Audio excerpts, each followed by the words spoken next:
study. Exactly. I addressed this one to Dr. Mate. You worked down, and you mentioned down at the Vancouver East Side. Is that where your practice was? Of course, we all know East Hastings quite well. I had the opportunity to tour the Insight facility there with colleague Dr. Carey a few months ago, and it is really disturbing to see the number of people there and throughout the country and the world who have these addictions.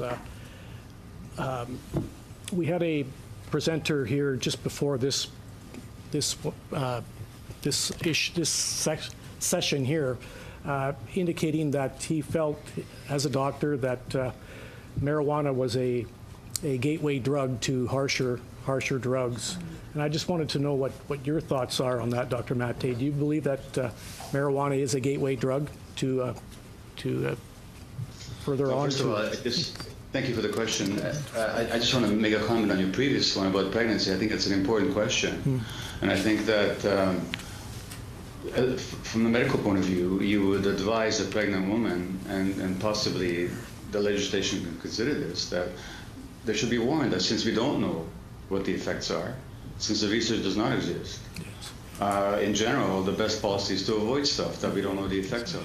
Big experiment. So that's just rational thinking, I think, in the absence of good evidence. Absolutely. As to gateway drugs, the fact that somebody uses marijuana first and then goes on to use something else afterwards, or uses tobacco first and then goes on to use something else afterwards, does not mean that there's a gateway drug phenomenon going on.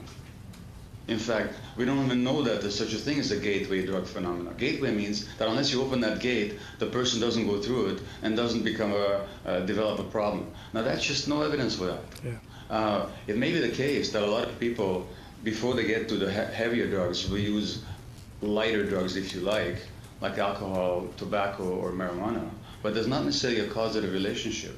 What is much more the case is that the people who are driven by their internal discomfort to use any substance at all are then more likely to use other substances in a heavy way, or are more likely to use other substances in the same way later on.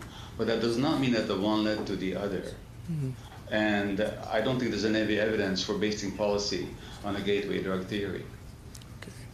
Thank you. And I appreciate the evidence of Dr. Levy from New York that a lot of the adolescents she deals with who have substance use disorder in general may have used marijuana first.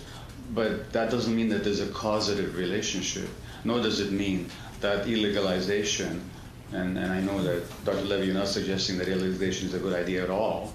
So from the point of view of legislation, I think the gateway drug theory is just not a helpful way to look at it. Thank you.